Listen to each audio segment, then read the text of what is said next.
कि अपने ही व्यापार को संभालना काफ़ी मुश्किल होता है। जी। उस पर से फिर पूरे व्यापारियों का नेतृत्व करना, जी। समाज में गतिविधि बढ़ाना कैसे संभव हुआ? हमारा पेरेंटल बिजनेस था ऑटोमोबाइल स्पेयर पार्ट्स का। जी। उसमें मैं लगभग सन 1984 एंड में 85 में मैंने ऐसा इनिशियल डेज में ज्वाइन किया वहाँ पे। जो लीडरशिप आपने संभाली अमर भैया, तो जो चेंबर ऑफ कॉमर्स में जब जिम्मेदारी आपने लिया, ऐसे तनाव और ऐसे दबाव के वातावरण में आपने कोई विशेष उपलब्धि हासिल की? आप अपने सोच को कैसे आप आगे लेके जाते हैं तो उसके ऊपर बहुत डिपेंड करता है। तो हम लोगों ने हम जो चाहते हैं वो व्यापारी ने नहीं करना चाहिए, व्यापारी जो चाहता है वो हमने करना चाहिए। उस प्रोसेस में गए हम लोगों ने। मोदी जी की जैसे धारणा थी स्वदेशी की है, माननीय मोदी जी ने कहा कि स्वदेशी अपनाएं, तो जो वो धारणा है उस पर आपने बहुत सारे उदाहरण दिए। तो क्या लग रहा है छत्तीसगढ़ में लोकल प्रोडक्शन जो है काफ़ी अच्छा हो रहा है, ग्रोथ कर रहा है, उद्योग भी इसके स्थापित हो रहे हैं? बहुत फर्क पड़ रहा है। मैं बता रहा हूँ, मैं अभी आपको कुछ देर पहले ही बोला, जो उद्योग पॉलिसी अभी जो छत्तीसगढ़ की बनी, it is one of the best. आप फूड प्रोसेसिंग को अलग से देख रहे हैं, स्टील को अलग से देख रहे हैं, आर्टिफिशियल इंटेलिजेंस जो आगे आएगा उसको अलग देख रहे हैं, ग्रीन हाइड्रोजन के ऊपर अलग से देख रहे हैं, जो चिप्स बन रही है। मतलब उन्होंने एक भी फील्ड को छोड़ा नहीं है। एक बड़े सफल व्यापारी हैं आप आज की तारीख में, और कई युवा उत्साह से नए व्यापार प्रारंभ कर रहे हैं छत्तीसगढ़ में। उनके लिए जाते जाते कोई संदेश देना चाहेंगे? कैसे व्यापार को सफलता के मुकाम पे पहुंचाएं? देखिए, आज के बच्चे क्या देखते हैं कि छत्तीसगढ़ में बहुत बड़े बड़े उद्योगपति हैं। कमल शाडा जी हैं, आपके हीरा ग्रुप है, आईबी ग्रुप है, वंदना ग्रुप है, ऐसे बहुत सारे ग्रुप हैं और बहुत अच्छा काम कर रहे हैं प्रदेश में। कोई भी बच्चा अगर उनको देख के या हमको देख के या किसी को भी देख के जब वो उस बिजनेस में एंटर करता है तो उसका वो भी देखना चाहिए कि वो 40 साल में क्या संघर्ष किया है, वो क्या स्कूटर में घूमा है। देखिए, हमारे यहाँ गाय होती थी, मतलब घर में रहती थी, तो बताते थे जैसे बगीचे में अगर गाय को आप छोड़ दो तो जो घास होती है ना उसका ऊपर का कभी उखाड़ती नहीं है। बोले व्यापार वही खत्म होता है जब आप घास को उखाड़ लेते हैं। साथियों नमस्कार।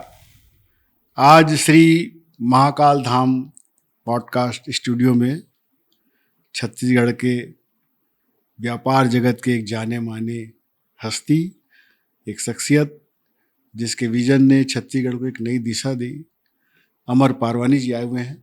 मैं अमर जी का बहुत बहुत स्वागत करता हूँ। धन्यवाद। अमर पारवानी जी पहले चेंबर ऑफ कॉमर्स के अध्यक्ष रहे, वर्तमान में national traders welfare board Bharat सरकार की जो संस्था है उसके सदस्य हैं और कैट के वाइस चेयरमैन हैं। दोनों जिम्मेदारियों को संभालते हुए आपने एक सामंजस्य बिठा करके रखा है, मैनेजमेंट की साइड में, परिवार की तरफ, व्यापार की तरफ, अपने स्वास्थ्य की तरफ। तो ऐसे व्यक्तित्व से मिल करके मैं आशा करता हूँ कि उनकी बातें आप सबको प्रेरित करेंगी, उनकी बातें हम सबके लिए लाभजनक होंगी। तो अमर भैया, आप व्यवसाय जगत से जुड़े हैं, परिवार आपका व्यवसाय जगत से जुड़ा है जी। तो ये व्यापार की जिम्मेदारी बड़ी होती है जी। क्योंकि अपने ही व्यापार को संभालना काफ़ी मुश्किल होता है। जी। उस पर से फिर पूरे व्यापारियों का नेतृत्व करना, समाज में गतिविधि बढ़ाना कैसे संभव हुआ, बताना चाहेंगे? देखिए, हमारा पेरेंटल बिजनेस था ऑटोमोबाइल स्पेयर पार्ट्स का। जी। उसमें मैं लगभग सन 1984 एंड में 85 में मैंने ऐसा इनिशियल डेज में ज्वाइन किया वहाँ पे, और रिटेल स्पेयर पार्ट्स का बिजनेस था। और वो एक ट्रेडिशनल, जैसे हम लोग एक रिटेल व्यवसाय होता है उसमें जुड़ा था। बड़े भैया पहले से थे, उनके आशीर्वाद से, उनके ट्रेनिंग से हम लोग आगे बढ़े। फिर छत्तीसगढ़ उस समय से एक डेवलपमेंट स्टेज में था, तो ऑटोमोबाइल्स रिटेल के बिजनेस से हम लोगों को लगा कि इसमें से कुछ अपग्रेड करना चाहिए। राज्य बनने के पहले की बात? राज्य मैं 85 की बात कर रहा हूँ। जी। राज्य तो बहुत बाद में बना जी। लेकिन छत्तीसगढ़ शुरू से बोला जाता था अगर छत्तीसगढ़ बने, वो छत्तीसगढ़ की खासियत रही जी। मतलब छत्तीसगढ़ बनने के बाद छत्तीसगढ़ का नामकरण नहीं हुआ। छत्तीसगढ़ अनडिवाइडेड मध्य प्रदेश में भी छत्तीसगढ़ ही बोला जाता था। जी। अब भले ये अलग बात है कि जब हम लोग बॉम्बे दिल्ली जाते थे और बोलते थे रायपुर से आए, छत्तीसगढ़ से आए हैं, तो पूछते थे कहाँ है, तो हम बताना पड़ता था वो भिलाई स्टील प्लांट के बगल में रायपुर है। जी। वो अलग बात है, लैंडमार्क भिलाई स्टील प्लांट होता था। यस, तब लोग पहचानते थे बॉम्बे दिल्ली वाले। तो फिर हम लोगों ने दिसंबर 86 में एक बिजनेस को एलिवेट किया कि हमारा जीके सेल्स करके हमारा होलसेल डिवीज़न आया, और वहाँ से फिर हम लोगों ने निरंतर एक नया सोच और कॉर्पोरेट में कैसे वर्किंग होती है, कैसे डीलरशिप रन होता है, कैसे आपका पूरा नेटवर्क बनता है, वो करते करते फिर कुछ समय बाद मेरा छोटा भाई आके ज्वाइन किया। फिर स्पेयर पार्ट्स में हम लोग का पूरा छत्तीसगढ़ और महाकौशल एरिया में हम लोग करीब पूरा एक नेटवर्क बिल्डअप किए थे, और काफ़ी अच्छा एक साइजेबल काम हो गया था। फिर 98 में हम लोगों ने व्हीकल डीलरशिप में एंटर किए, और 98 में जब व्हीकल डीलरशिप में एंटर किए तो फिएट उस समय एक कंपनी थी जिसके साथ हम लोगों ने एंटर किए। और अनफॉर्चुनेटली मारुति को छोड़ के उस समय तक कोई भी मल्टीनेशनल कंपनी हिंदुस्तान में सेटल्ड नहीं थी जी। तो फिएट के साथ बहुत सारे बम्पी राइड हुए, तो बहुत सीखने को मिला हम लोगों को, और उसमें से भी हम लोग सीख के फिर आगे निकले। और अभी आज के तारीख में अगर हम देखते हैं तो अभी बड़े भैया, मैं और छोटे भैया, सबका परिवार अपना अपना व्यवसाय हम लोग सेपरेट करते हैं, करीब 12 साल हो गया है, लेकिन सबका साइजेबल काम है। मेरे पास अभी आज के तारीख में जेसीबी का डीलरशिप है, बेटा साथ में है, वो देखता है। बड़े भैया का बेटा, दोनों बेटे ज्वाइन कर लिए हैं। छोटे भैया का जो बेटा है वो अभी ट्रेनिंग में चल रहा है, छोटा है वो। पूरा परिवार व्यापार पूरा में है। परिवार व्यापार में है हम कोई लोग। जॉब में नहीं गया है। नहीं, जॉब में नहीं गया हम लोग। तो जॉब गिवर वाले में जो मोदी साहब बोलते हैं, जी तो हम लोग जॉब गिवर वाले में हैं, जॉब सीकर वाले जी में जी। नहीं रहे शुरू से। और तो उस हिसाब से ले गए। तो अभी जेसीबी का काम है, हम लोग का विदर्भा में है, छत्तीसगढ़ में है। टाटा हेवी कमर्शियल के डीलर हैं नॉर्थ छत्तीसगढ़ में, बिलासपुर और वो एरिया हम लोग के पास है। होंडा टू व्हीलर के डीलर हैं। और जैसे मैंने बोला, निरंतर हम अपग्रेड करते जा रहे हैं। तो अभी हम लोग 3 व्हीलर ईवी का मैन्युफैक्चरिंग भी कर रहे हैं, और टीम बहुत अच्छी है हम लोग की, अच्छा काम कर रहे हैं। छत्तीसगढ़ में हम लोग जो बनाते हैं उसमें भी हम नंबर 1 हैं जी जी। और अगर हम जो भले नहीं बनाते हैं, और 3 व्हीलर ईवी अगर हम पूरा जोड़ लेते हैं, जिसमें बहुत सारी बड़ी कंपनियां हैं, महिंद्रा है, बजाज है, तो हम लोग नंबर 2, स्टेट में नंबर 2 रैंक होते हैं। तो उसमें भी हम लोग निरंतर एक आगे सोच के साथ जा रहे हैं। और अगर मैं और बेटा हम लोग का ग्रुप को अगर देखते हैं तो आज करीब 45 लोकेशन से हम लोग काम करते हैं, छत्तीसगढ़ विदर्भा मिला के। और लगभग 1000 के ऊपर हम लोग के पास टीम है जो साथ में कंधे से कंधा मिला के पूरे व्यवसाय को देखती है। और करीब हम लोग का लास्ट ईयर अगर मैं देखता हूँ तो करीब 1,20,000 25,000 के आसपास हम लोगों ने कस्टमर को सर्विस दिए होंगे जो वर्कशॉप में गाड़ियाँ आती है। और करीब 17,000 के आसपास नई गाड़ियाँ हम लोगों ने बिक्री की है पिछले साल में। आपका ये मैनेजमेंट का बहुत बड़ा खास गुण है जो परिवार को एक साथ लेके चला और सबके व्यवसाय को स्थापित किया। लीडरशिप में आने की इच्छा कैसे हुई? चेंबर ऑफ कॉमर्स में या व्यापारियों के समस्याओं के लिए कैसे प्रेरणा हुई? देखिए क्या था कि हम लोग बेसिकली एक बिजनेस परिवार से थे, और बिजनेस को कैसे डेवलप करना है उसी में हम लोग लगे जी रहते थे। और एक समय था, उस समय वो रमेश मोदी जी, यासुदमल वाधवानी जी, इनायत भाई, श्रीचंद भाई, और इनका एक पैनल होता था। तो उस समय एक किसी प्रोग्राम में मुलाकात हुई थी। वो हमारे स्पेयर पार्ट एसोसिएशन में श्रीचंद भाई अध्यक्ष होते थे।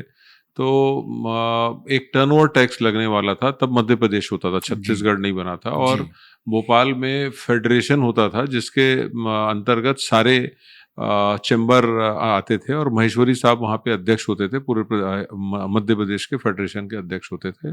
और भोपाल में पूरा कोऑर्डिनेशन जो सरकार के साथ होता था वो करते थे। और उस समय एक टर्नओवर टैक्स लगने वाला था, तो मुझे वो जवाबदारी दी गई थी। मैं कोई, मेरे पास कोई पद वगैरह ना स्पेयर पार्ट्स एसोसिएशन में था ना चैम्बर में था, तो उसका पूरा वर्किंग मैंने बनाया था। और उस समय जब भोपाल में हम लोग जब गए थे प्रेजेंटेशन देने के लिए, तो हमारे वरिष्ठों ने मुझे ही चांस दिया कि आप ही इसका प्रेजेंटेशन दें क्योंकि तुमने बनाया है करके। और वो प्रेजेंटेशन क्लिक हुआ और टर्नओवर टैक्स नहीं लगा। और सबसे पहले मध्य प्रदेश से, उस समय तो 180 वाला कॉल होता जी था, जी तो मुझे फ़ोन आया था छत्तीसगढ़ में, सबसे पहले मुझे आया था। तब हमारे चैम्बर का ऑफिस नवीन बाजार होता था। तो फ़ोन आया था कि टर्नओवर टैक्स नहीं लग रहा है। और वहाँ से फिर क्या होता है कि जो सबसे बड़ा टॉनिक होता है वो सक्सेस होता है। जी। तो आपने कोई वर्किंग किए, प्रेजेंटेशन के बनाए और आपको वरिष्ठों ने आपको भोपाल लेके गए और वहाँ ले जाके आपको सामने प्रेजेंटेशन दिए। आनंद चोपकर जी भी थे उस समय, भूल रहा हूँ। हम लोग जब भोपाल गए थे तो श्रीचंद भाई, आनंद चोपकर जी और भाटिया साहब अभी बहुत सीनियर हैं, वो जी। कैस्ट्रॉल के C&F है पूरे छत्तीसगढ़ के, हम लोग 3-4 लोग गए थे वहाँ पे। तो वो एक बहुत ही एक अनुभव था, एक अलग प्रकार का। फिर वहाँ से कार्यकारिणी सदस्य बने, फिर कुछ जवाबदारी, फिर फिक्की का कोऑर्डिनेशन मिला, फिर एक चुनाव था तो उसमें सह चुनाव अधिकारी रहा मैं चैम्बर में। जी। ऐसा-ऐसा करके कुछ-कुछ जवाबदारी मिलते रही। फिर एक पर्टिकुलर समय था तो मेरे ख्याल से 2013 की बात है, तो उस समय उन्होंने बोला कि आपको अध्यक्ष फाइट करना चाहिए। तो मैं बोला कि मुझे पता नहीं, तो फिर वो अध्यक्ष वाला हमने फाइट किया और पूरा हम लोगों का पैनल के कारण हम लोग फिर जीत के आए। तो पहला व्यापार जगत में ये चर्चा थी कि अमर पारवानी जी विनम्रता के साथ बड़े मिलनसार व्यक्तित्व हैं। तो जो लीडरशिप आपने संभाली अमर भैया, व्यापारियों ने आपको खुला समर्थन दिया, तो जो चेंबर ऑफ कॉमर्स में जब जिम्मेदारी आपने लिया तो स्वाभाविक है कि पक्ष विपक्ष दोनों होते हैं। ऐसे तनाव और ऐसे दबाव के वातावरण में आपने कोई विशेष उपलब्धि हासिल की, क्या कहना चाहेंगे? देखिए, इसमें जो एक्चुअली क्या होता है, हम लोग का जो काम करने का तरीका रहा, मैं और मेरी पूरी टीम का, नॉर्मली क्या होता था कि एक सोच होता है आदमी को, जैसे देश में इतने प्रधानमंत्री रहे तो हर जी। किसी का अपना सोच है, जी। नरेंद्र मोदी साहब का अपना सोच है। ऐसे जी। जो भी आपको जब ऊपर वाला आपको एक चांस देता है तो आपको, आप अपने सोच को कैसे आप आगे लेके जाते हैं तो उसके ऊपर बहुत डिपेंड करता है। तो हम लोगों ने हम जो चाहते हैं वो व्यापारी ने नहीं करना चाहिए, व्यापारी जो चाहता है वो हमने करना चाहिए। बहुत अच्छा। उस प्रोसेस में गए हम लोगों ने। तो जो व्यापारियों का प्रेम मिला पूरे प्रदेश में, और वो उसी कारण मिला, और हम लोग इसको, हम लोग की कोशिश रही कि ये Chhattisgarh chamber of commerce Raipur में सिमट के नहीं रहे, पूरे प्रदेश में जाए, तहसील लेवल में जाए। और आज के तारीख में ऐसा कोई तहसील नहीं है जहाँ पे चैम्बर की इकाई नहीं होगी, पूरे प्रदेश में इकाइयाँ हैं।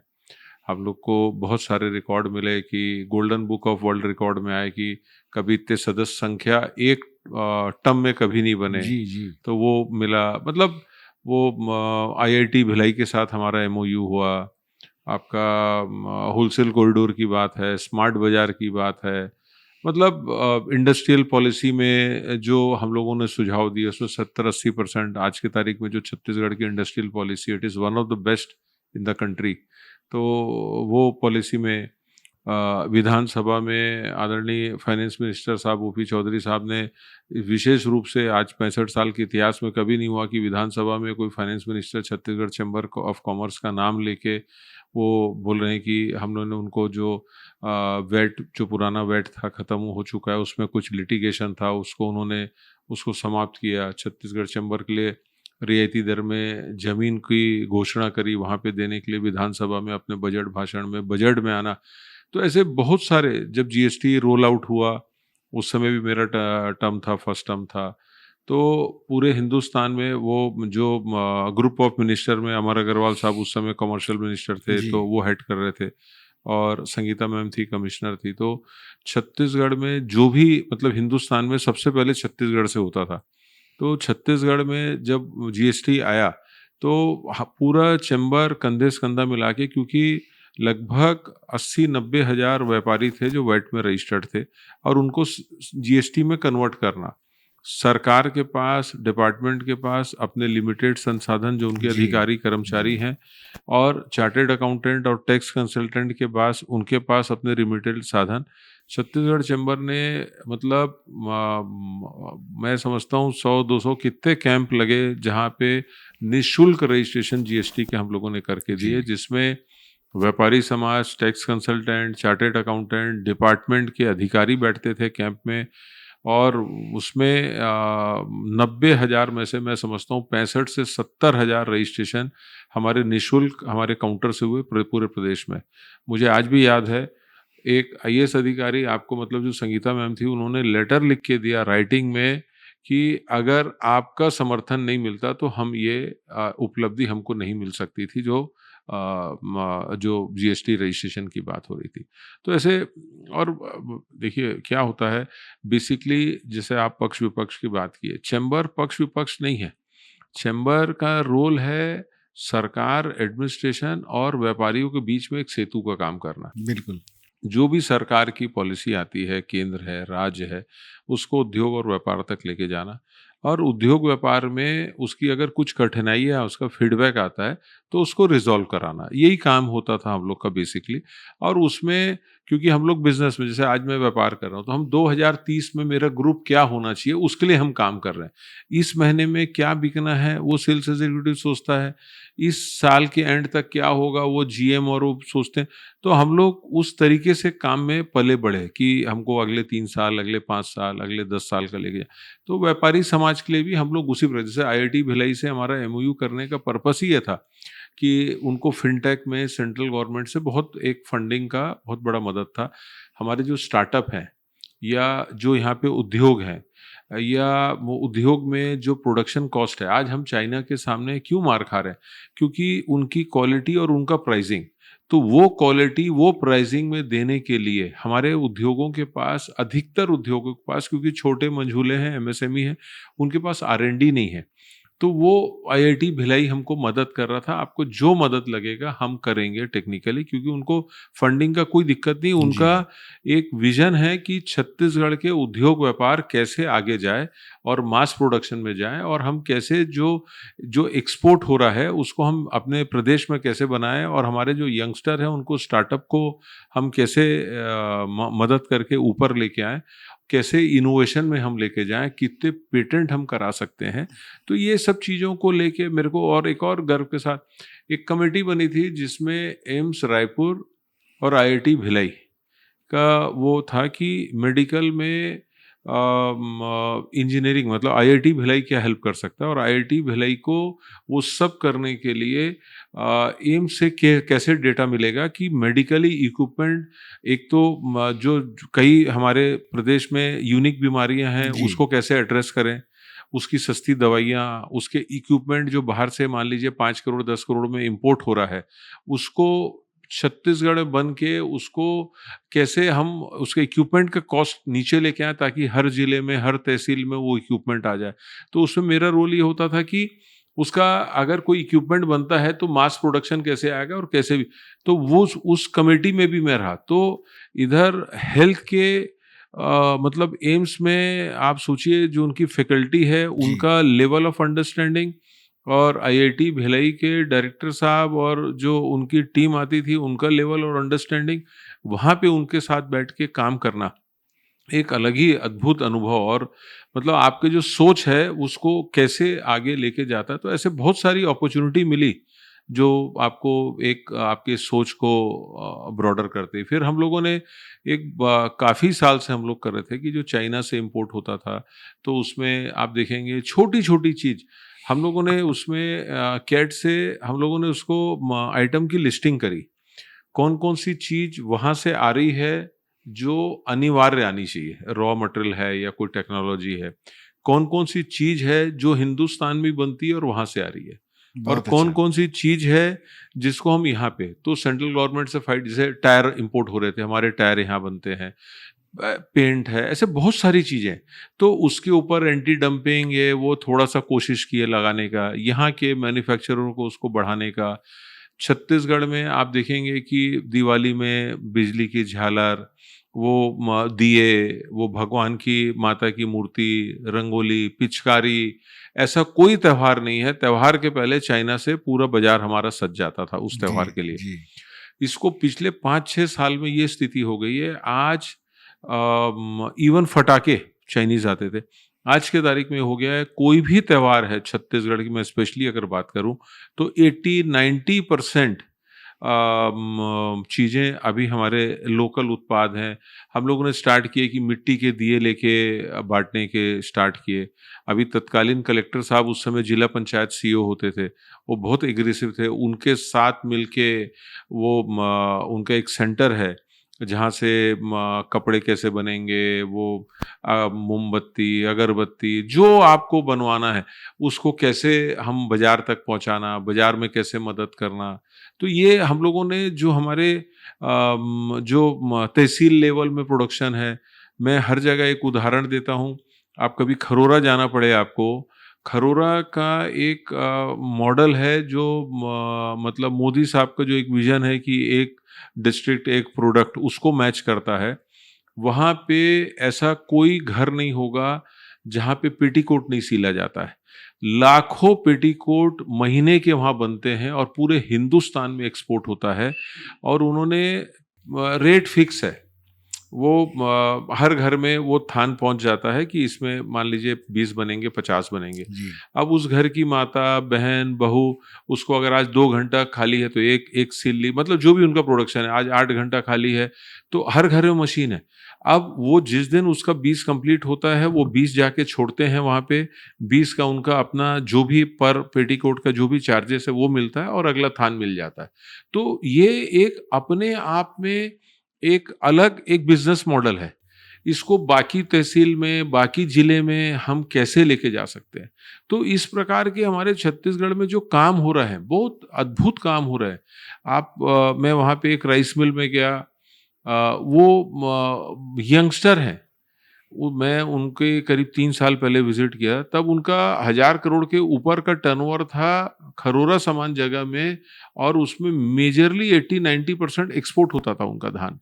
और क्या यूनिट लगी हुई है, मतलब यंगस्टर जो बाहर से पढ़ के आ रहे हैं और बच्चे जो छत्तीसगढ़ में काम कर रहे हैं, वो बिज़नेस को एक अलग लेवल उनको देखो एक एग्ज़ाम्पल बनता है और हम लोग कोशिश करते हैं कि छत्तीसगढ़ का हमारे व्यापार का स्तर कैसे बढ़े कि जो बच्चे बाहर जाते हैं पढ़ने के बाद जिनको लगता है कि उसके एजुकेशन के हिसाब से यहाँ जॉब नहीं है या आपका जॉब नहीं है या बिजनेस स्तर का नहीं है, तो उसको हमारा काम है कि सरकार के साथ कंधे से कंधा मिला के उसको अपग्रेड करना। जैसे मोदी जी की जैसे धारणा थी जी, स्वदेशी की है, जी, माननीय मोदी जी ने कहा कि स्वदेशी अपनाएं, जी, तो जो वो धारणा है उस पर आपने बहुत सारे उदाहरण दिए। जी। तो क्या लग रहा है छत्तीसगढ़ में लोकल प्रोडक्शन जो है काफ़ी अच्छा हो रहा है, ग्रोथ कर रहा है, बहुत फ़र्क पड़ रहा उद्योग था। भी इसके स्थापित हो रहे हैं? बहुत फ़र्क पड़ रहा था। मैं बता रहा हूँ, मैं अभी आपको कुछ देर पहले ही बोला, जो उद्योग पॉलिसी अभी जो छत्तीसगढ़ की बनी, it is one of the best. अच्छा। आप फूड प्रोसेसिंग को अलग से देख रहे हैं, स्टील को अलग से देख रहे हैं, आर्टिफ़िशियल इंटेलिजेंस जो आगे आएगा उसको अलग देख रहे हैं, ग्रीन हाइड्रोजन के ऊपर अलग से देख रहे हैं, जो चिप्स बन रही है। मतलब उन्होंने एक भी फ़ील्ड को छोड़ा नहीं है। क्योंकि छत्तीसगढ़ में हमारे पास देखिए नेचर है, उन्होंने टूरिज़्म को इंडस्ट्री में लेके आ गए, उन्होंने हॉस्पिटल को इंडस्ट्री में लेके आ गए, जी। ठीक है। आईआईटी में आईटी के लिए मैं बहुत समय से हमारा सुझाव था चैम्बर की तरफ से और भी कई लोगों ने दिया होगा कि जो बड़े कॉर्पोरेट्स हैं जो आईटी वाले छत्तीसगढ़ नहीं आ रहे थे, उनको प्लग इन प्ले, अभी उनको प्लग इन छत्तीसगढ़ गवर्नमेंट दे रही है। अभी कितने एमओयू साइन हो गए छत्तीसगढ़ में और एमओयू साइन होने के बाद यूनिट्स लग रही है सबसे बड़े। और सबसे बड़ा उदाहरण ये है, जो छत्तीसगढ़ के उद्योगपति हैं वो विस्तार कर रहे हैं। ये नहीं कि खाली बाहर के लोग आ रहे हैं, छत्तीसगढ़ के उद्योगपति विस्तार कर रहे हैं। हर जिले को फोकस किया जा रहा है, हर जिले में काम हो रहा है। तो पहले से जो स्थिति है, देखिए कोई भी सरकार है आपको एक माहौल दे सकती है, काम तो आपने करना है। जी। तो वो जो माहौल आपको एक पॉजिटिव माहौल मिल रहा है, उसमें एक बिज़नेस कम्युनिटी को एक लग रहा है कि मैं ये काम कर सकता हूँ। और जो सब्सिडीज़ हैं वो इतनी अच्छी दे रहे हैं और मतलब बोलना चाहिए कि अगर आप छोटा यूनिट है तो इतना आपको इतने दिन में मिल जा रही है, बड़ा उन्होंने हर और जॉब के ऊपर अगर 1000 लोगों के ऊपर आप जॉब दे रहे हैं तो उसमें और आपको बेनिफिट मिल रहा है। आप उनसे डिस्कस कर सकते हैं, मुझे मतलब पूरा फोकस उनका जॉब के ऊपर है। एक और आपके सामने एक चुनौती आई होगी अमर जी, जैसे उद्योग जगत है छत्तीसगढ़ का, काफ़ी विस्तार किया 25-30 सालों में, बड़ा उद्योग हब बना ये, बस्तर की तरफ भी काफ़ी संभावनाएं हैं। जी। तो ये कभी ऐसी बातें आई क्या कि हमारे उद्योगपति या हमारे बड़े इंडस्ट्रियलिस्ट बस्तर में कोई प्रयोग करें, या आपने कभी प्रेरणा दी या कोई काम किया कैसा? देखिए, बस्तर में मेरा खुद का यूनिट है, मेरा वहाँ जेसीबी का अपना मेरा सेटअप है और पूरा बस्तर में हम लोग अपना काम करते हैं, कवर करते हैं। चाहे स्थिति एडवर्स थी, अभी तो बहुत बेटर हो गई है, बहुत एडवर्स स्थिति में भी हम लोगों ने काम किया है। देखिए क्या है, अगर छत्तीसगढ़ को आप नॉर्थ और साउथ छत्तीसगढ़ में डिवाइड कर दें, तो ये राजनांदगांव से सराईपाली टुवर्ड्स बस्तर हम लोग साउथ और इधर नॉर्थ हम लोग ऐसा काउंट करते हैं। तो अगर आप देखेंगे कि साउथ छत्तीसगढ़ बहुत स्पीड से ग्रो कर रहा था और नॉर्थ छत्तीसगढ़ थोड़ा स्लो था। फिर एनटीपीसी, एसईसीएल का हेडक्वार्टर आ गया, वो कोल इंडिया से सेपरेट होके, फिर जिंदल का रायगढ़ में यूनिट आ गया, तो फिर क्या हुआ, थोड़ा बैलेंस होने लगा। और बस्तर में जो डिस्टरबेंस था, उसके कारण क्या हो गया, साउथ छत्तीसगढ़ सपोज 6% से ग्रो कर रहा है, तो नॉर्थ छत्तीसगढ़ 12-15% से ग्रो कर रहा था। तो उस तरफ ग्रोथ ज़्यादा आई। अभी जब बस्तर का जो अभी हमारे आदरणीय अमित शाह साहब ने और विजय शर्मा साहब ने 31 मार्च 2026 तक पूरा हम उसको एकदम शांति प्रिय नॉर्मल एक जिला बना देंगे, और मैं सोचता हूँ कि पहले केंद्रीय गृह मंत्री होंगे जो हर 2 महीने, 3 महीने, 4 महीने में आप पहुँच जाते हैं, जगदलपुर पहुँच जाते हैं, रात को वहीं रुकते हैं, 2-2 दिन भी रुक जाते हैं, कई बार 3 दिन भी रुकते हैं। तो जो उनका खाली बोलने की बात पूरी नहीं है, संभावना है। वो बोलने की बात नहीं है, वो कमिटमेंट है। तो कमिटमेंट है तो वो टाइम भी स्पेंड कर रहे हैं, फोर्स के साथ बैठ रहे हैं, लोगों के साथ बैठ रहे हैं, लोगों से समझ रहे हैं कि क्या दिक्कत आ सकती है, क्या आपको मदद चाहिए। तो एक जो वातावरण पॉजिटिव बन रहा है, अब क्या होगा कि छत्तीसगढ़ और बस्तर में भी उद्योग पॉलिसी में बहुत बेनिफिट्स दिए। तो अब छत्तीसगढ़ एक समग्र रूप से एक विकास के में बढ़ सकता है, और बस्तर पूरा, जैसे एक आप रायपुर डेवलप हो रहा है या दुर्ग डेवलप हो रहा है या बिलासपुर डेवलप हो रहा है, वैसे ही बस्तर डेवलप होगा आने वाले दिनों में। जी जी। अच्छा, ये एक, जैसे कैट के आप अभी राष्ट्रीय उपाध्यक्ष हैं और गवर्नमेंट के भी उस यूनिट के सदस्य हैं, इसका क्या काम होता है? देखिए, इसमें हमारी स्टेट बॉडी रहती है, जो स्टेट में जो यहाँ पे मंत्रालय से रिलेटेड या एडमिनिस्ट्रेशन से या जो भी विभाग से हमारा काम होता है, उसको कोऑर्डिनेशन करते हैं। प्लस हमारा एक एडिशनल एज होता है कि हमारा हेडक्वार्टर दिल्ली में है और नेशनल बॉडी है, और ये एक एपेक्स बॉडी है। इसमें हमारे पास 48,000 एसोसिएशंस एफिलेटेड हैं, जी जिसके माध्यम से 9 करोड़ व्यापारी पूरे हिंदुस्तान के जुड़े हुए हैं। वर्ल्ड वाइड सबसे बड़ी एक व्यापारियों की संस्था है। तो इसमें केंद्र सरकार की कोई भी नीति जब ट्रेडर्स के लिए बनती है, तो बगैर कैट में डिस्कस किए नॉर्मली होता नहीं है, और कैट का बहुत बड़ा से होता है पॉलिसी में। और चाहे नीचे डाउन द लाइन व्यापारियों तक पहुंचाने के लिए या व्यापारियों की बात सरकार तक पहुंचाने के लिए, ये एक हो जाता है। और जो अभी नया मोदी साहब ने आज़ाद हिंदुस्तान में पहली बार हुआ है, क्योंकि हर वर्ग के लिए एक मंत्रालय है, किसान के लिए मंत्रालय है, लेबर के लिए मंत्रालय जी। है, उद्योगों के लिए मंत्रालय है, ऐसे तमाम तरह के मंत्रालय हैं। खाली ट्रेडर्स के लिए कोई मंत्रालय नहीं था। जी तो उन्होंने अभी मेरा सेकंड टर्म है, मतलब लगभग 2.5-3 साल पहले उन्होंने, उनके सोच में आया कि ट्रेडर्स बॉडी के लिए कुछ करना चाहिए, तो उन्होंने राष्ट्रीय व्यापार कल्याण बोर्ड बनाया, जिसको नेशनल ट्रेडर वेलफेयर बोर्ड भी बोलते हैं। और उसमें यूनिकनेस ये है कि उसका जो चेयरमैन है वो एक व्यापारी है, जो सुनील सिंघी साहब हैं, जो जी पहले उसके चेयरमैन साहब बने। और उसमें 9 मंत्रालय, जैसे मैं छत्तीसगढ़ से एक सदस्य हूँ, वैसे 9 मंत्रालय के भी जॉइंट सेक्रेटरी उसमें सेम स्टेटस में, जैसे मैं स्टेटस में हूँ, सदस्य हैं। उसमें फाइनेंस से आते हैं, लेबर डिपार्टमेंट से आते हैं, आपका जीएसटी से रहते हैं, मतलब एग्रीकल्चर से रहते हैं, तमाम नीति आयोग के भी उसमें प्रतिनिधि है वहाँ पे, 8 मंत्रालय प्लस नीति। तो हम लोग की जो भी समस्याएँ या जो भी हमारे सुझाव होते हैं, जब हम वहाँ पे देते हैं, तो डायरेक्ट वो सुझाव नोट होता है। हर 3 महीने में एक बैठक होती है, तो वो उसका कहाँ आगे पहुँची है, जैसे आप देखेंगे कि एमएसएमई के लोन में पहले फोरक्लोजर चार्जेस बैंक वो हटा, आपका मुद्रा लोन की लिमिट बढ़ी, बहुत सारे कानूनों में सरलता आई।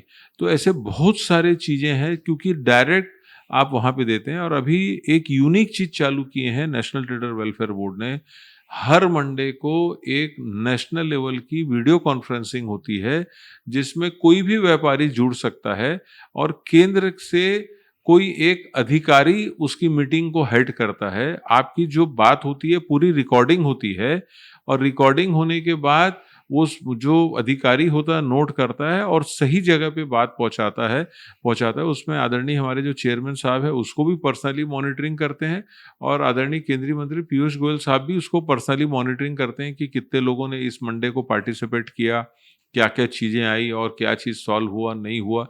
एक एक व्यापारी की बात को वो डायरेक्ट सुन रहे हैं और हर मंडे की विदाउट फेल 3 से 4 बजे की मीटिंग रहती है वो। इससे काफी समाधान बहुत होगा बहुत डायरेक्ट व्यापारियों की समस्या है। डायरेक्ट व्यापारी देखिए, हम लोग कई चीजों को बहुत ही अलग तरीके से बोलते हैं, लेकिन जब व्यापारी बोलता है तो वो अपने दिल से बोलता है और एकदम टू द पॉइंट बोलता है। तो उसकी भाषा अलग होती है, हम लोग की भाषा अलग होती है। तो वो जो अधिकारी सुनते हैं, समझते हैं और उनको प्रॉपर गाइड भी करते हैं। बेहतर तालमेल बन रहा है। बेहतर तालमेल बना जी।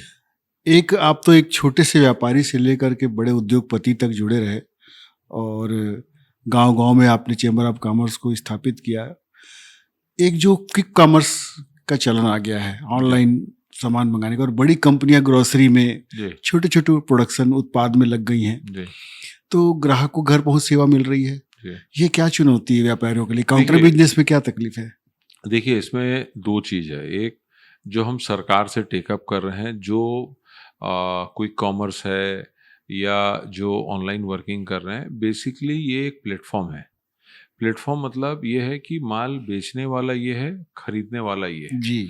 अभी ये लोग खुद उसमें बैकडोर से और कंपटीशन कमीशन में बहुत सारी शिकायतें हुई है, बहुत जगह पे इनको फाइन हुए हैं, बहुत जगह पे ये नकली सामान देते हुए भी पकड़ाए हैं, बहुत जी। सारी चीजें वहाँ पे ठगी के गलत हुई शिकार है। हुए लोग। और जो बहुत सारे नियमों का पालन नहीं होता है वहाँ पे, तो उसको टेकअप कर रहे हैं वो एक जगह पे।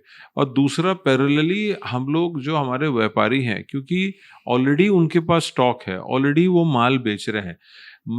मेरे घर में आज कोई गेस्ट आ गया अचानक और मेरे घर में कोई सामान लाने वाला नहीं है, तो मैं मजबूरी में मेरे को ऑनलाइन ऑर्डर करना पड़ता है। तो बिल्कुल। हम लोग क्या चाह रहे हैं कि जो हमारे 12 लाख छत्तीसगढ़ के व्यापारी हैं वो अपने आप को ऑनलाइन भी बोर्ड करें, क्योंकि जब आप क्या चाहते ये हैं बहुत कि अच्छी आपका कोशिश है। किराने का जो सामान है जी। आपके चौक वाले दुकान से आपका आता है, जिसमें आपको पता है इसका चावल भी साफ रहता है, इसका दाल भी साफ रहता है, क्योंकि वो ऑनलाइन में अवेलेबल नहीं है। इसके लिए मजबूरी में आप किसी और से लेना पड़ जाता है, कई बार अर्जेंट में। तो ये चीज़ों को भी हम लोग टेकअप कर रहे हैं। लगातार हमारे व्यापारियों के साथ बैठक होती है कि क्योंकि ये वर्ल्ड वाइड हो रहा है। जो वर्ल्ड वाइड हो रहा है वो हिंदुस्तान में होगा, और जो हिंदुस्तान में होगा वो छत्तीसगढ़ और तहसील लेवल में होगा। तो टेक्नोलॉजी को अडॉप्ट करके हमारे व्यापारी अपने आप को अपग्रेड करें। और दूसरा चीज जो है कि जो सरकार से हमको नीति निर्धारण में जो उसमें गैप्स हैं, उसके लिए हम काम कर रहे हैं। अब जैसे बड़ी कंपनियां डी मार्ट, वॉलमार्ट, इस तरह के मार्ट के नाम से बड़े बड़े होलसेल और रिटेल के शॉप खुल रहे हैं, तो ये क्या चुनौती पेश नहीं कर रहे छोटे व्यापारियों के लिए? देखिए, सबसे बड़ी बात क्या है, एक मार्केट एक्सपांड हो रहा है और मार्केट का लेवल एक अलग जगह जा रहा है। आप देखेंगे पर कैपिटा इनकम आज से 20 साल पहले क्या थी छत्तीसगढ़ की, आज क्या है और आगे फोरकास्ट क्या है। अभी हम 2047 का विजन लेके जा रहे हैं। अभी हम चौथी बड़ी अर्थव्यवस्था बन गए हैं, तीसरी बहुत जल्दी बन जाएंगे। अभी आदरणीय प्रधानमंत्री जी 10 ट्रिलियन की बात कर रहे हैं। पहले हम लोग 10 ट्रिलियन की बात नहीं होती थी, हम लोग खाली तीसरी अर्थव्यवस्था की बात करते हैं। अभी उसमें एक और आगे हो गया। अभी जो वर्ल्ड ऑर्डर है वो पूरा चेंज होने की बात हो रही है। तो हिंदुस्तान को अभी ये बहुत बड़ा एक चांस है। अगर आप पीछे 1980 में जाते हैं तो 1980 में चाइना और हिंदुस्तान एक ही जगह में खड़ा था। चाइना कहाँ निकल गया, आज हम कहाँ हैं, फिर हम स्पीड पकड़ के चौथी अर्थव्यवस्था बन गए हैं। तो अभी हिंदुस्तान में बहुत सारे चीज़ों का चर्निंग हो रहा है। सोच, सबसे पहले है सोच। आपके एक विजन में आप आ रहा है, पहले जो विजन में ही नहीं था कि हम ऐसा कर सकते हैं, अभी आपके विजन में आ रहा है कि हम ऐसा कर सकते हैं। अब लोग धीरे धीरे उस विजन में जुड़ते जा रहे हैं। तो जुड़ते जा रहे हैं तो फिर वो एक अभियान बन जाता है। जैसे आप देखेंगे पहले हुआ कि वो सफाई अभियान चालू, तो हम बोले यार प्रधानमंत्री सफाई की बात, लेकिन आज देखिए छोटा सा बच्चा कार में बैठ के कार से कचरा नहीं फेंकता साहब। तो ये जो कल्चर डेवलपमेंट की बात हो रही है, ये बहुत बड़ी बात हो रही है और पूरे हिंदुस्तान में एक अलग प्रकार का एक वातावरण है, प्रदेश में अलग प्रकार का वातावरण है, तो उसको ड्राइव करने की बात हो रही है। एक बड़ी जो बात यहाँ पे छत्तीसगढ़ के लिए होती है अमर भैया, एक राइस धान का उत्पादक प्रदेश है ये, और उत्पादक प्रदेश होने के साथ साथ बहुत बड़ा निर्यातक भी है, ऐसा आप बता रहे हैं। अब जो व्यवस्था बन रही है, औद्योगिकरण का विस्तार हो रहा है, तो किसानों की समस्या और कुशल कर्मचारियों का अभाव, बहुत से व्यापारियों से ये कहते हम सुनते हैं कि यहाँ स्किल्ड एम्प्लॉयमेंट नहीं है, हमको बाहर से बुलाना पड़ता है, आउटसोर्सिंग के माध्यम से एक्सपर्ट को बुलाना पड़ता है। तो छत्तीसगढ़ के लोगों के लिए क्या योजना है व्यापार जगत में, कैसे ट्रेंड होंगे और कैसे ये किसानों की समस्याओं को कैसे हम देखते हैं? देखिए, आपने 3-4 चीज़ को हाँ, जोड़ मैं दिया है। क्लब किया देखिए, एक जैसे साथ। अभी देखिए, इसमें वो जॉब सीकर और जॉब गिवर वाली बात आ रही है, ठीक है? एक नंबर 1। दूसरा स्किल की बात आ रही है। अभी देखिए, जब हम स्कूल में जाते हैं, मैंने अभी केंद्र में सुझाव दिया है और अब आदरणीय हमारे जो एजुकेशन मिनिस्टर साहब हैं, उनसे भी मेरी अभी एक मीटिंग होने की है। मैं यहाँ से भी बात उसको उठा रहा हूँ मैं उस बात को, और मैं ऐसा समझता हूँ कि अगले एजुकेशन पॉलिसी में वो ऐड होना चाहिए, क्योंकि वो प्रधानमंत्री के विजन को जेल करता है। अभी जी, देखिए, पहले हम लोग, मेरे समय में क्लास जी, 9th में हम लोग 9वीं कक्षा में सब्जेक्ट लेते थे। अभी आप जब 11वीं क्लास में होते हैं तब सब्जेक्ट लेते हैं। जी, तो जो इंजीनियरिंग लेता है उसका 11वीं से प्रैक्टिकल चालू हो जाता है, और जो मेडिकल लेता है उसका मेडिकल से प्रैक्टिकल स्टार्ट हो जाता है। तो 12वीं पास करने के बाद जब वो कॉलेज में जाता है तो बेसिक उसको आइडिया होता है। लेकिन जो कॉमर्स सब्जेक्ट लेता है, अनफॉर्चुनेटली उसके एजुकेशन सिस्टम में ऐसा कुछ भी नहीं है। जी, इवन जब वो बीकॉम करके भी पास आता है, कुछ 5-10% बच्चे होंगे जो उसको, ऐसा मेरा अनुमान है, जी, अधिकतर 60-80-90% बच्चों को आप बोलेंगे तो शायद अकाउंट की एक एंट्री पास नहीं कर पाएगा जो बिल्कुल, कॉमर्स ग्रेजुएट पास होके आ रहा है। बिल्कुल, बिल्कुल। तो इसमें उनको एक प्रैक्टिकल ट्रेनिंग देना चाहिए, और हमने अपने आप को उपलब्ध बताया है उसके लिए। प्रदेश में अगर वो नीति आती है तो पूरे प्रदेश में उन बच्चों को ट्रेनिंग करने की जवाबदारी हमारी रहेगी। उसको ट्रेड में जाना है तो हफ्ते में 1 बार है या महीने में 4 बार है, या मान लीजिए 2 महीने की गर्मी की छुट्टी है, उसमें 1 महीना उसको प्रोजेक्ट करके आना है। तो तहसील के भी बच्चे होंगे तो उनको भी वही ट्रेनिंग मिलेगी, और जो शहर के बच्चे होंगे उनको भी वही ट्रेनिंग मिलेगी, ताकि वो व्यापार को नज़दीक से समझे।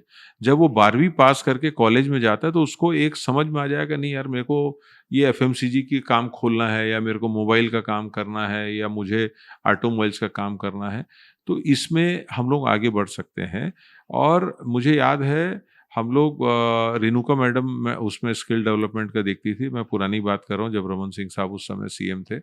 तो स्किल डेवलपमेंट में हम लोग ऑटोमोबाइल्स का भी हम लोग मैंने जी, जुड़वाया था उसमें, और उन्होंने इतना हम लोग को दिया था कि जो ट्रेनिंग हो रही है उसका ऑडिट हम लोग ऑटोमोबाइल्स करते थे। और हम लोगों ने ये किया है कि जितने बच्चे ट्रेनिंग हो रहे थे ऑटोमोबाइल्स के, वर्कशॉप के लिए या सेल्स के लिए या जो भी ट्रेनिंग होते थे, अभी क्या होता था, उसके पहले भाटापारा का बच्चा एक ट्रेनिंग लिया। ट्रेनिंग लेने के बाद उसको रायपुर में जॉब मिल रही, तो 12-15 हज़ार की जॉब मिलती है। अब उसमें उसको रूम भी लेना है, खाना-पीना भी है, गाड़ी भी चलाना, और घर में क्या पैसा भेजेगा। तो हम लोग के जुड़ने से क्या हुआ, बस्तर का बच्चा है तो बस्तर के डीलरशिप में नौकरी दिलवा दी है, भाटापारा का बच्चा है तो भाटापारा में दिलवा दी है, अंबिकापुर का है तो अंबिकापुर में। अगर अपने घर में रह के अगर वो 12-15-18 हज़ार रुपये कमा रहा है, तो घर को एडिशनल इनकम दे रहा है, घर घर में एक एडिशनल मेंबर खड़ा है। तो बहुत सारी चीज़ें आप साथ में मिलके, तो ट्रेनिंग तो मैन पावर हमको हमारे लोगों को ही ट्रेन करके निकालना पड़ेगा। कुछ स्पेसिफिक विशेष है जो छत्तीसगढ़ में टेक्नोलॉजी नहीं है, कुछ है, तो उसमें आप 1% 2% लोगों को आप इंपोर्ट कर सकते हैं। नहीं तो हमारे छत्तीसगढ़ में पर्याप्त यंग एनर्जेटिक फोर्स है, जिसको आप प्रॉपर गाइड करके, आज हम लोग भी, हमारे, मैं जैसे बताया मेरे पास 1000 प्लस की टीम है। बहुत फ्रेशर जॉइन करते हैं, और क्या होता है, 3 पुराने आदमी हैं, 2 नए जुड़ते हैं, उनको काम देख के वो सीख जाते हैं। 2 महीना स्मार्ट बच्चा 1 महीने में पकड़ लेता है, थोड़ा कम इंटरेस्ट रहता है तो 2 से 3 महीने में पकड़ लेता है। किसको 3-6 महीने के बाद समझ में आता है, नहीं मैं तो गलत लाइन में आ गया हूँ, मेरे को उस लाइन में जाना, तो उस लाइन में, लेकिन उसको बेसिक जो ट्रेनिंग है वो काम आती है वहाँ पे भी। किसानों की बात कर रहा था मैं जी। कि फसलों में जैसे एक रूपता यहाँ पे धान का उत्पादन होता है, तो यहाँ भी किसानों में युवा किसान जो है, क्या अलग से कौशल विकास हो रहा है फसलों के मामले में एग्रीकल्चर सेक्टर में? अभी ये इंडस्ट्रियल पॉलिसी में फूड प्रोसेसिंग में बहुत अच्छा बेनिफिट आया है। जी आप पेपर में पढ़ते हैं, जैसे मान लीजिए अंबिकापुर में मैं पढ़ता हूँ, साल 2 साल में एक बार आता है कि टमाटर की इतनी पैदावार हो जाती है कि उनको तोड़ के उसकी ट्रांसपोर्टेशन भी लागत नहीं की निकल लागत पाती नहीं। है। हाँ। अभी वहाँ पे इसका क्या मतलब हो गया है कि टमाटर का उत्पाद है। जैसे आप कवर्धा में जाइए, गन्ना उगता है तो शुगर वहाँ पे मिल है। जी तो हम वहाँ पे अगर फूड प्रोसेसिंग कोई ना कोई एंटरप्रेन्योर वहाँ पे जाता है, स्टेट का, लोकल जो सरगुजा जिले का है, और फूड प्रोसेसिंग प्लांट लगाता है, तो स्टेट गवर्नमेंट उसको पूरा अनुदान और पूरा उसको टेक्निकली गाइडेंस और उसको जो मदद चाहिए वो मदद देगी। तो क्या होगा कि अगर वो अब 12 महीने टमाटर लेगा तो एक फिक्स रेट मिलेगा, तो किसानों का उत्पाद की सही वैल्यू मिल गई जी जी और वहाँ के एटमॉस्फेयर में टमाटर अच्छा उग सकता है और इसको उत्पाद मिल गया। तो ये जो कॉम्बिनेशन है, इसमें बहुत जो अभी उद्योग नीति है, इसमें मेरे ख्याल से किसान और उद्योग वालों को, जो फूड प्रोसेसिंग स्पेशली जो उद्योग नीति आई है, उसमें लोग बेनिफिट ले रहे हैं और ये आपको आने वाले समय में इसमें दिखाई देगा कि एक और इससे क्या होगा, अभी कई लोग धान इसलिए भी उगाते हैं कि टमाटर नहीं बेच पा रहा हूँ। अब उसको टमाटर लेने वाला मिल गया, वो धान नहीं उगाएगा। बिल्कुल अभी कल परसों में देखा कि वो बांस की खेती हो रही है। तो आप अभी लोग सोच रहे हैं, यंगस्टर सोच रहे हैं, जी और उसको जैसे जैसे उसकी फसल का बिक्री का आसान हो जाएगा, उसको पूरा एंड टू एंड सोल्यूशन मिलेगा, तो लोग डाइवर्ट होंगे। अभी बहुत धान अच्छी उगाए और इजीली बिक जा रही है, बहुत अच्छी तो बात। उससे मूवमेंट बन रहा है। बिल्कुल। एक बड़े मुखिया के तौर पे आपकी व्यस्तता बहुत ज़्यादा है अमर भैया, लगातार दौरा, कभी भोपाल, कभी दिल्ली, कभी छत्तीसगढ़ के अलग अलग हिस्सों में। तो परिवार के बीच, व्यवसाय के बीच और अपनी इस लीडरशिप के बीच में आप कैसा तालमेल बिठाते हैं, हमारे दर्शकों को बताना चाहेंगे? नहीं, नहीं, बिल्कुल, मैं मतलब ऊपर वाले की बहुत कृपा है और मेरा परिवार, हम लोग का बहुत अंडरस्टैंडिंग है। जैसे मैं बताया, हम 3 भाई हैं, तो हम लोग एक फिक्स है हम तीनों भाइयों का कि परिवार में, अब जैसे मेरे 2 पोते हैं, बड़े भैया की 1 पोती और 1 पोता है, तो ऐसे करके पूरा हमारा परिवार है। किसी की भी मैरिज एनिवर्सरी हो, किसी का ही बर्थडे हो, तो भले एक दिन आगे पीछे करना होगा, हम लोग साथ में या तो ब्रेकफास्ट या तो लंच या तो डिनर लेंगे। एक ये पूरा परिवार हमारा जी साथ में रहता है। जी दिवाली आज भी हम तीनों परिवार अलग अलग रहते हैं, लेकिन आज भी जो हमारा फादर के हाथ का घर है जहाँ बड़े भैया रहते हैं, दिवाली 3 दिन हम लोग वहीं पे, भले रात को जाएंगे घर सोने के लिए, लेकिन दिवाली साथ में रहेंगे। होली 3 दिन हम लोग साथ में रहेंगे। तो ये एक परिवार का बात बना हुआ है। और मैं अब जब अपने परिवार की बात करता हूँ, मेरा एक बेटा है, बहू है, बिटिया है, दामाद है, बिटिया इंदौर में है। तो सुबह का मैं और वाइफ का योगा होता है। योगा के बाद 1 घंटा, सवा घंटा हम लोग चाय पीते हैं, जिसमें पूरी चर्चा होती है, जिसमें हम दोनों मोबाइल की तरफ देखते नहीं हैं। वाह। तो जो भी मिस कॉल होता है हम लोग लगा लेते हैं, और फिर दोनों पोते हैं, उनका स्कूल का टाइम वगैरह रहता है, और हम लोग बहू भी बिजनेस में मदद करती है। वो आधा बिजनेस में उसका अपना एक स्टोर है, और हमारे पूरा ग्रुप का एचआर और अकाउंटिंग देखती है वो, पूरा पेमेंट वगैरह वो देखती है। तो सब मिलके हम लोग अपना देखते हैं, और हम पूरे परिवार की जो बैकबोन है, मेरी वाइफ है, जो पूरे घर को, दोनों पोतों को, मेरे को, बहू को, बेटे को, सबको संभाल के, बिटिया, दामाद, सबको एक मतलब बोलना चाहिए फेविकोल है सबके बीच में, वो बहुत अच्छा। संभाल के रखती है। तो वैसा है। बिटिया इंदौर में, वो डॉक्टर है, बेटा इंजीनियर है मेरा। तो ऐसा करके पूरा परिवार है, और वो हम लोग इस तरीके से अपना टाइम शेड्यूलिंग करते हैं। संडे को अगर टाइम मिल जाता है, तो आज भी मेरे बगर ड्राइवर के वाइफ निकल जाएंगे, शाम की मंजू ममता की 1 कॉफ़ी और मधु स्वीट का 1 समोसा महीने में 1-2 बार मिल जाता है। तो ऐसा रहता है। और व्यापार के उतार चढ़ाव में तनाव आना स्वाभाविक है।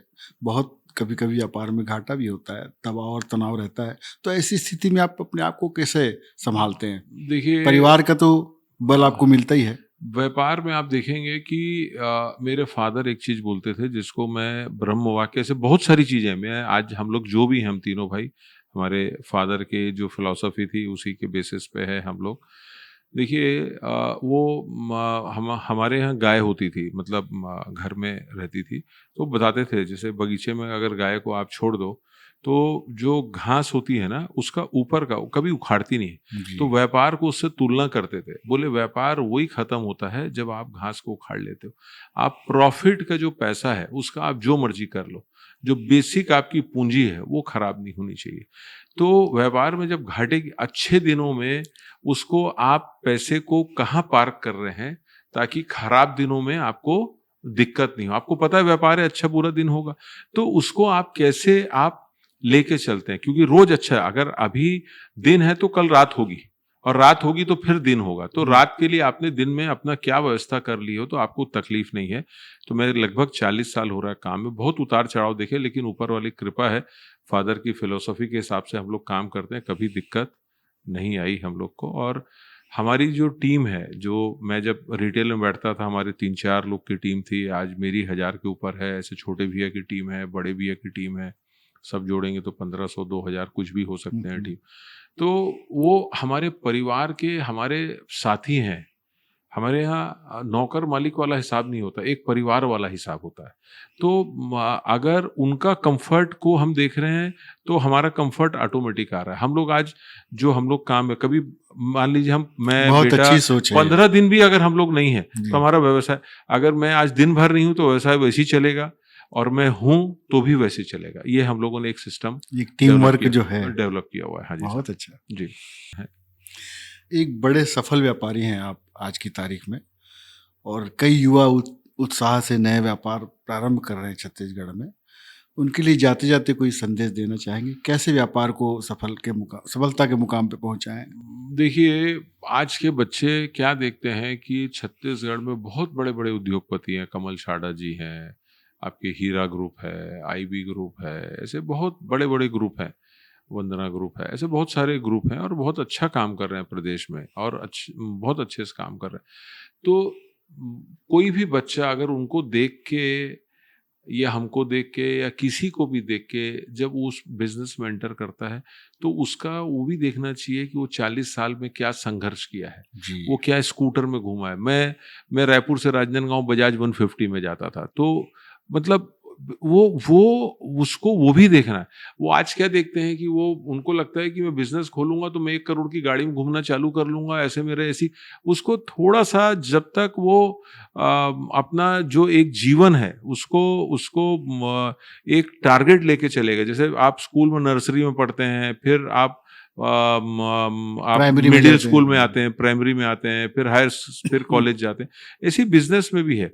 आपका एक ट्रेनिंग का समय है, फिर ट्रेनिंग से आप एक अपग्रेड करते हैं, फिर आप बिजनेस में आप एक पर्टिकुलर डिवीजन पकड़ते हैं। आप जितने भी बड़े कॉर्पोरेट में भी देखेंगे, चाहे अडानी हो, अंबानी हो, चाहे कोई हो, उनका बच्चा जो भी ज्वाइन करता है एक पर्टिकुलर, वो तो चाहे तो चेयरमैन पहले दिन बना सकते हैं उसका, लेकिन आप देखेंगे पूरा 3 साल 5 साल 8 साल एक एक डिवीजन देख देख के उसको वहां पे जिम्मेदारी उसको मिलती है। जी। तो वो बच्चों को एक अपना क्लियर टारगेट लेके मेरे को ये बनना है, कंफर्ट लेवल से बाहर निकलना।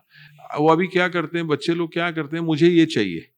अब 10 दिन 15 दिन की मेहनत देखते हैं, फिर बोलते हैं नहीं यार ये नहीं, मैं ये करना चाहता हूँ।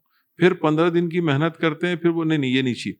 तो जो एकदम जुनूनी उसके पीछे लग जाए, मेरे को चाहिए ये, तो आज नहीं मिलेगा तो कल मिलेगा, कल नहीं मिलेगा तो परसों मिलेगा। वही एक सक्सेसफुल व्यापारी का एक, मैं किसी समझता हूँ एक पे फोकस होना वो एक पड़ेगा। फोकस, और उसके लिए उसको पढ़ाई है, ट्रेनिंग है, उस बिजनेस को समझना है, उस बिजनेस में अच्छा बुरा क्या है, वो नेचर क्या होता है। जैसे आप डॉक्टर बन के आपने नया क्लिनिक खोले और नवंबर में खोल दिए, हेल्दी मौसम है, एक भी पेशेंट नहीं मिल रहा है, तो आपको लगेगा मैं गलती कर ली है। तो आपको समझना चाहिए जब आप व्यापार कोई चालू कर रहे हैं तो उसका मौसम क्या है। आप गलत मौसम में चालू कर दो, कुछ मत करो, फिर अच्छा मौसम आएगा भाई तुम्हारे लिए। वेट करना वेट पड़ेगा। करना जरूरी है। आपने बड़ी अच्छी बातें कही आज हमारे साथ, हमारे जी। स्टूडियो में, और आपके अनुभव से, आपके प्रेरक विचारों से हमारे दर्शकों को लाभ होगा। साथियों, मैं आशा करता हूं कि अमर पारवानी जी की बात आपको जरूर प्रेरित करेगी। छत्तीसगढ़ में उनका योगदान उल्लेखनीय है। मैं आशा करता हूं कि आगे भी वो व्यापारियों के हित में और आम आदमियों के हित में लगातार काम करते रहें। आपका बहुत बहुत आभार। धन्यवाद, शुक्रिया शुक्रिया।